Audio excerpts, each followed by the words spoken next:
Jai Gurudev. We'll start with Guru Vandana. Om Gurur Brahma Gurur Vishnu Gurur Devo Maheshwaraha Guru Sakshat Parabrahma Tasmai Shri Gurave Namah. Today, we'll start our session about Samskaras. This will also be like a series of sessions on Samskaras.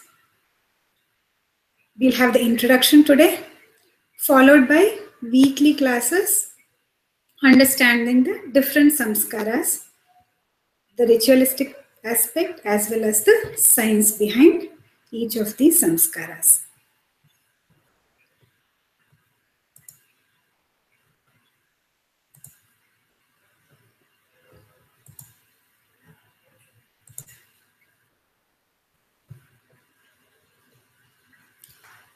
So we will understand about Samskaras as the foundation of Indian culture.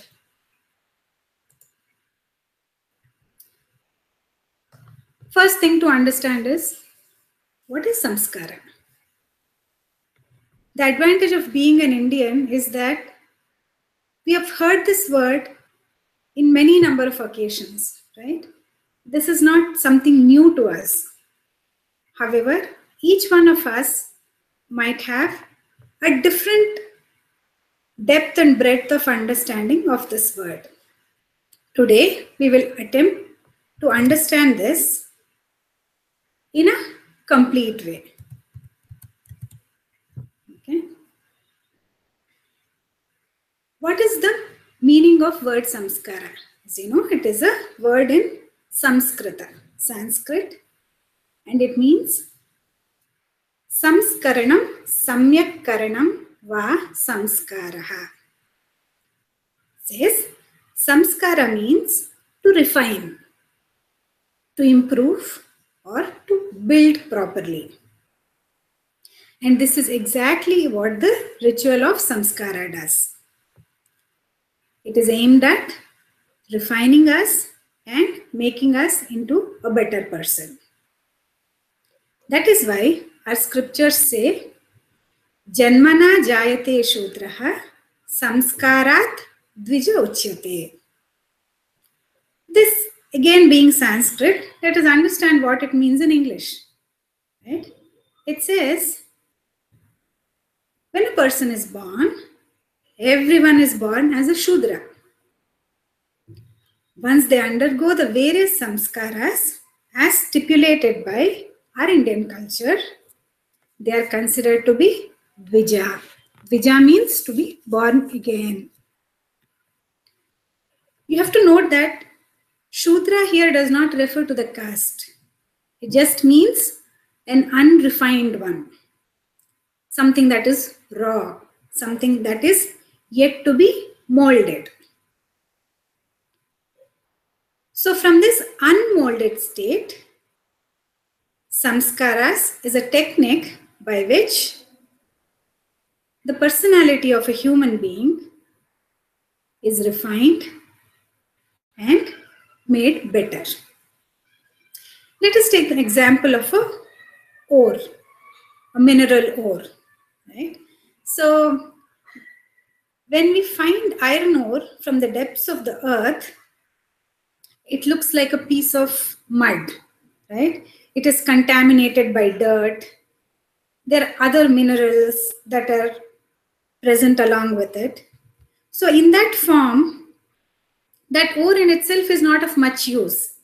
You cannot visualize this iron ore being used for a construction of bridges or houses, or being used for the various uses that the metal itself is put to. Why is that? Because it is in its raw form. It has to be purified before it can be used for the various purposes that it is capable of being used for.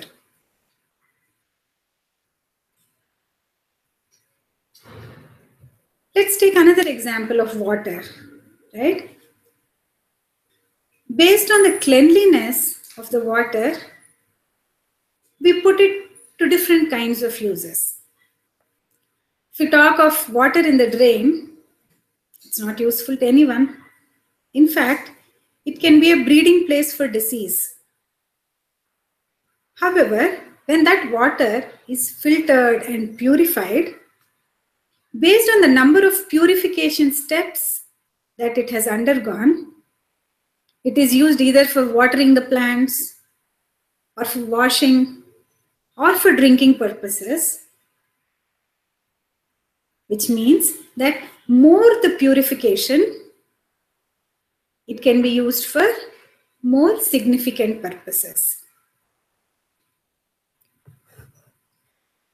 That is why a person in his raw and unrefined state is no different than an animal. As long as his life is propelled by animalistic instincts, the scriptures say it as ahara nidra bhaya maithunancha sadharanetat pashubir naranam, which means as long as our life is controlled by these instincts like hunger, sleep, fear, and sex, we are no different than an animal. If we have to evolve into a human being, we have to lead a life that gives importance to transcending these instincts and to develop noble qualities. So we have to move from jealousy to love, from selfishness to selflessness, from greed to contentment, from cruelty to compassion, from self-centeredness to expansiveness. Which means we have to expand our consciousness from an individual level to a family level and then to the society. So the culmination of this expansion of consciousness comes when we begin to consider the entire universe as a family. That is what is known as Vasudeva Kutumbakam. So when we talk of people who are in this elevated state of consciousness, a place that is inhabited by such people, it becomes heaven. And this is exactly what the goal of Samskaras is. It is to establish heaven on earth.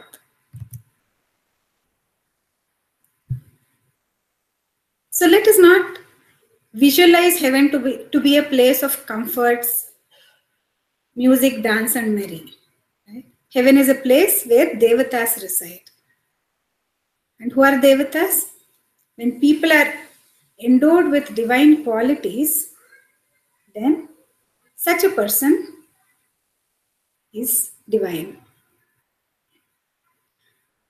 Our Indian rishis composed various scriptures, the Upanishads, the Puranas, the Sutras. You have Bhakti Sutras, Yoga Sutras. You have epics like Mahabharata, Ramayana, Bhagavata. All these are treasure house of knowledge, using which consciousness can evolve to a divine state. Well, with all these scriptures, the knowledge is available, but knowledge is of no use if it does not become a part of our life. Spirituality can only be alive if it is alive in the lives of people. That is why the rishis, saints, and Brahmins made it their life's goal to take this knowledge to people, to make it part of their lives. These people, in various capacities, advised and guided people by imparting necessary training during various stages of life.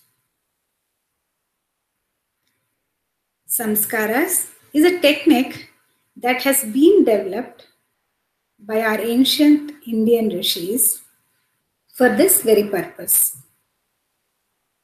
If you see, as long as this tradition of samskaras was alive, the society was well groomed. People were happy, they were prosperous, and that made our country also prosperous. It was known as Ratnagarbha. Because of the nature of work that they did and the goal that they had for themselves, Brahmins were greatly respected by common people as well as by the kings because of their dedication to the welfare of the society. But when these Brahmins shifted their focus from welfare of the society to their own personal gain,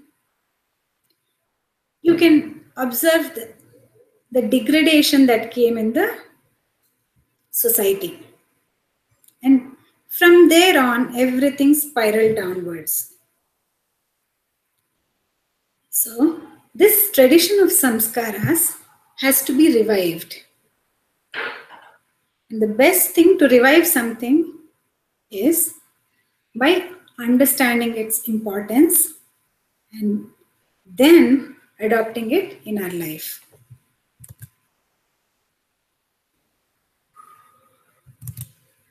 So, samskaras is a very scientific way of changing the psychology of man. And everybody will agree with me that this is the need of the hour. We have a society that is full of people who lack trust, who are selfish, cruel, aggressive, prone to addictions, of shallow nature, egoistic, greedy. I mean, the list can go on and on. All these are mental aberrations. So when we are physically ill, it is very clear to us. I mean, okay, there's something wrong with me and I need to get myself treated. But when these mental imbalances are part of our own self, we do not realize the amount of harm that it can do to our own life and to those that are around us. If proper guidance is provided to the individual at various turning points in life, many a source of this mental stress can be removed. That is why samskaras are known to change the psychology of a man. The third goal of samskaras is that it is a very simple method for shaping the personality of a human being. When we talk of personality, we're talking about all the three aspects: the physical, emotional, and mental development of a person.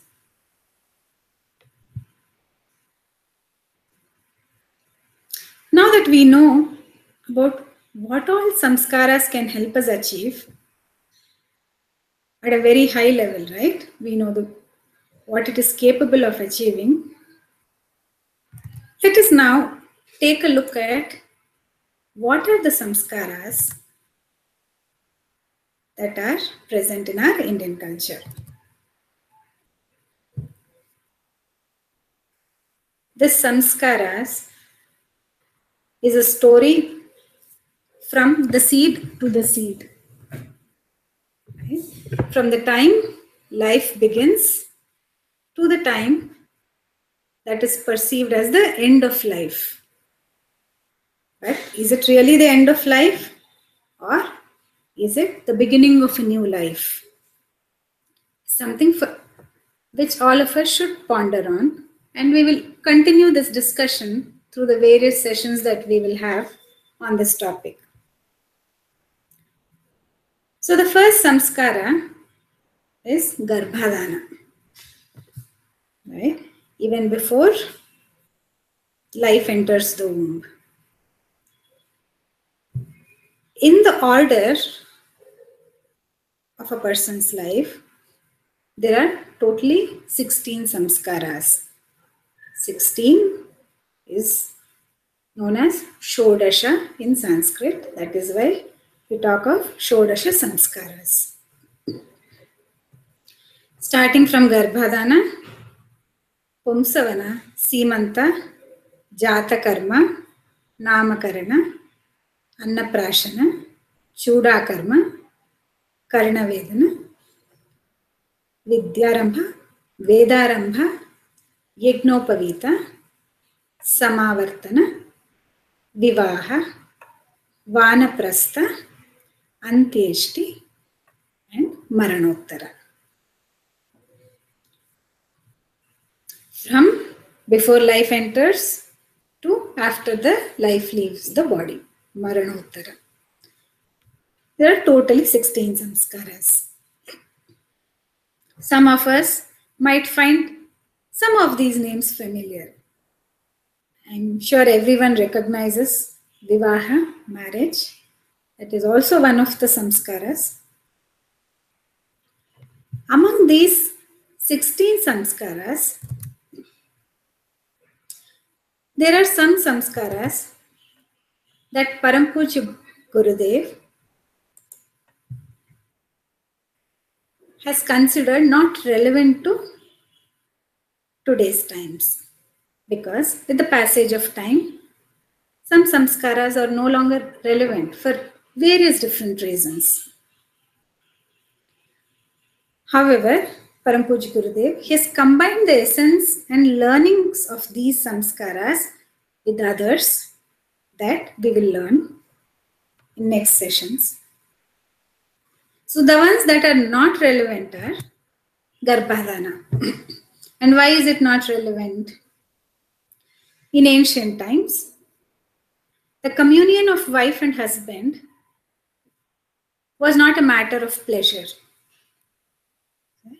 So whenever the couple was ready to have children, they used to consult elders, responsible people in the society, and seek their permission for them to have children, because they considered that having children is a very sacred duty. It is their way of contributing to the society by giving a responsible person to the society who will work for its development. So that process of seeking permission and then get into the process of begetting children was Garbhadana. And in that context, there is no scope of that samskara being performed today. Right? So, however, the couple, when they unite as wife and husband, they can take the sankalpa that their goal is to produce children who are physically healthy, mentally pure, and socially responsible.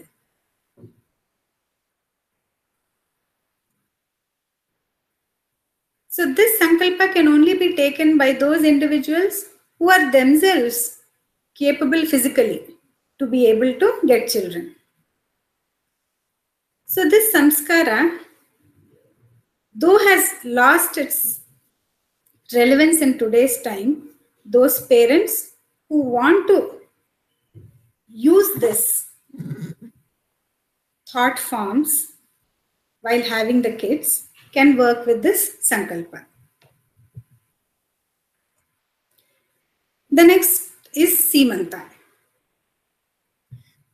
Simanta was the continuation of process in which the parents and family were educated regarding their responsibilities towards the new addition into the family. Pumsavana is a time where the education begins, and Simanta, it used to be continued. So it was done twice. Now Gurudev removed Simanta as one of the samskaras with the intention that even if one samskara, which is Pumsavana, is done properly, then the objective is fulfilled. And also, it makes it simpler in terms of conducting the samskara. You're removing the redundancy and the effort and resources that are required for performing the samskaras.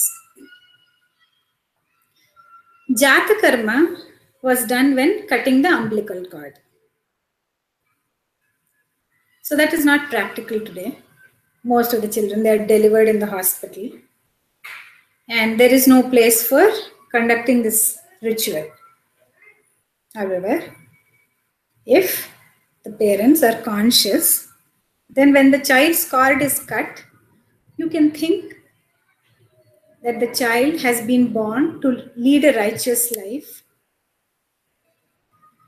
And this sankalpa can resonate in your being as this is done. And that will fulfill the purpose of the samskara of Jata karma.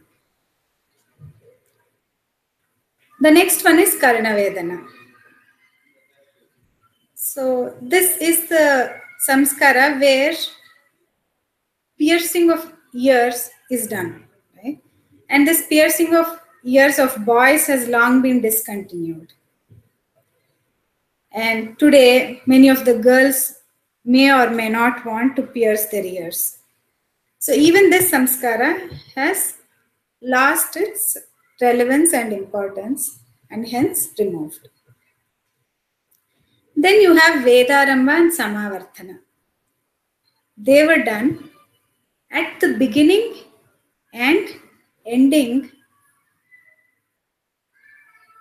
when the child went to the Gurukul. So today, children no longer go to the Gurukuls for learning, leaving behind their parents. They go to schools and colleges. So Vedaramba, which was performed at the beginning of studies in the Gurukul, and Samavartana was like a graduation ceremony. Right? But now children go in the morning and come back in the evening. So this Vedaramba and Samavartana are also not relevant in present times. However, the teachings that need to be incorporated as part of these two samskaras have been included in the Yagnopavita samskara. So with these 6 samskaras being removed, so these are the 10 samskaras that remain. In addition to that, Param Puja Gurudev introduced 2 new samskaras. They are the Janma Divasotsav and Vivaha Divasotsav. So this is your birthday and the marriage day celebration that can be performed every year. And we will understand more about the importance of these 2 samskaras and repeating them year after year.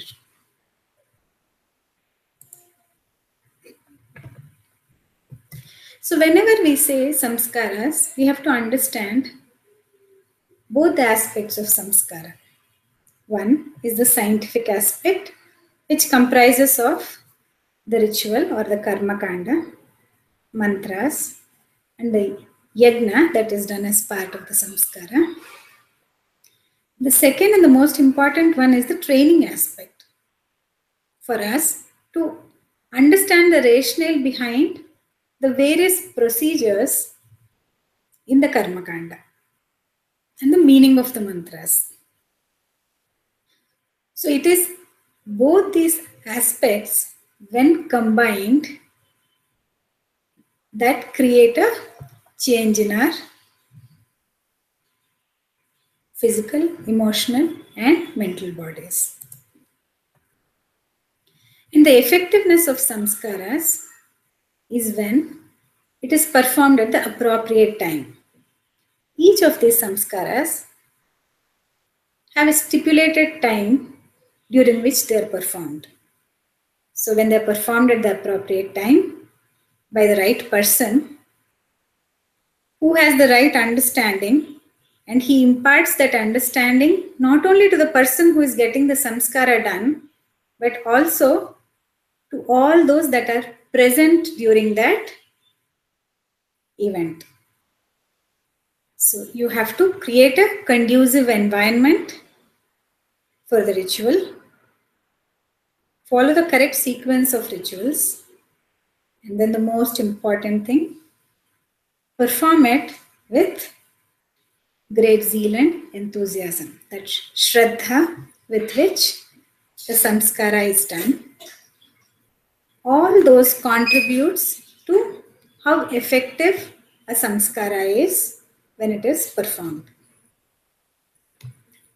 So with this introduction, in the next few sessions, we will understand about each of these samskaras, all the aspects of them, as I have told before.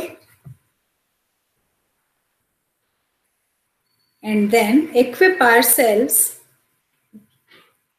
with not only the knowledge, but also the right inspiration for continuing this tradition of samskaras in our life, the life of our family members, and in the society. So with this, I conclude this session on the introduction. If there are any questions, we can take it as part of the session, or we can continue it in our discussion forum.